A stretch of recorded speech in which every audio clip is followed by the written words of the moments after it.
కుటుంబాల మేరకు ఉన్నాయి. సో వాళ్ళకి ఏమైనా నచ్చజెప్పే ప్రయత్నం ఏమైనా చేస్తున్నారా? ఎందుకంటే వరద ముంపు ప్రభావం ఇంకా కొనసాగే అవకాశం ఉందని చెబుతున్న నేపథ్యంలో, ఆల్రెడీ 40 బోట్లు కూడా సిద్ధంగా ఉంచిన నేపథ్యంలో అధికారులు ఎవరైనా వాళ్ళ దగ్గరికి వెళ్తున్నారా? వాళ్ళని ఏమైనా కన్విన్స్ చేసే పరిస్థితి కనిపిస్తుందా? వాళ్ళతో మాట్లాడే పరిస్థితి కనిపిస్తుందా?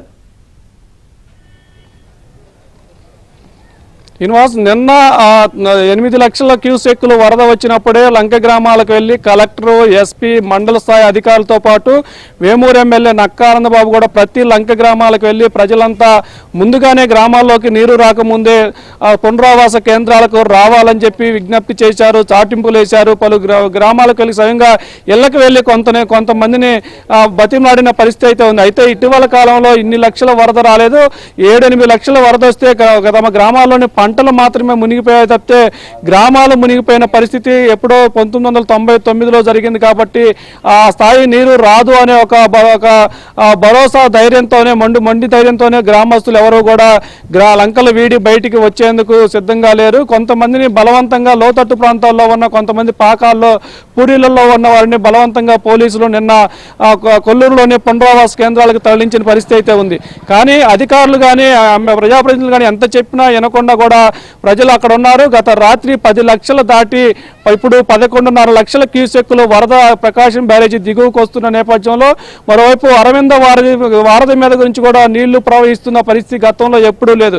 ఎంతటి ఉధృతంగా వరద వస్తున్న నేపథ్యంలో కూడా ప్రజలు ఇప్పుడు మేల్కొని ఇప్పుడు ఒక రకమైన భయాందోళనకు గురవుతున్న పరిస్థితి అయితే ఉంది. గత 2 రోజుల నుంచి అధికారులు మాటలు విని ఉంటే కనుక ప్రజలందరూ కూడా సురక్షితంగా వచ్చి పునరావాస కేంద్రాల్లో ఉండి వరద తగ్గిన తర్వాత తిరిగి వారి ఇళ్లకు వెళ్ళి అధికారులు చేరవేసే పరిస్థితి అయితే ఉంది. కానీ గతంలో ఇంత వరద ఎప్పుడు రాలేదనే నిర్లక్ష్య ధోరణే ఇప్పుడు లంక గ్రామాలు దాదాపు వేమూరు నియోజకవర్గంలోని 40 లంక గ్రామాల్లో ప్రజలు ఇప్పుడు జల దిగ్బంధంలో ఉన్న పరిస్థితి అయితే ఉంది. ఆ 40 గ్రామాల్లో అత్యధికంగా తక్షణ కర్తవ్యంగా పూర్తి స్థాయిలో గ్రామాలు ఇల్లు కూడా మునిగిపోయే లంకలు ఏమున్నాయో స్థానికంగా గ్రామాల్లోని ఇప్పటికే అధికారులను కొంతమందిని అక్కడ ఉంచారు. అధికారుల ద్వారా ఎప్పటికప్పుడు జిల్లా అధికారులు సమాచారం తెలుసుకొని ఇల్లు కూడా పూర్తి స్థాయిలో మునిగిపోయే గ్రామాలు లంకలు ఏమున్నాయో మొదట వాటికి ప్రాధాన్యం ఇచ్చి ఇప్పటికీ అందుబాటులో ఉంచిన బోట్లను ఆ గ్రామాలకు పంపించి ఆ గ్రామాల్లో ఉన్న ప్రజల మొత్తాన్ని కూడా సురక్షితంగా కొల్లూరులోనే పునరావాస కేంద్రాలకు తరలించాలనే ఒక ప్రయత్నాలు అయితే చేస్తున్న పరిస్థితి అయితే ఉంది. మరి ప్రజలు ఇప్పటికైనా పూర్తి స్థాయిలో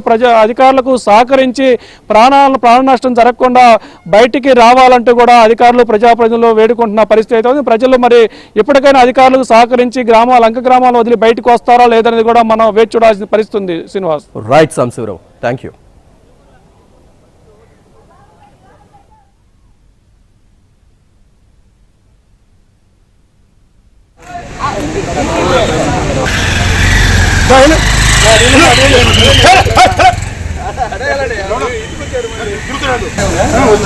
పెట్టాను పాయింట్స్ పెట్టాను చూడండి సార్.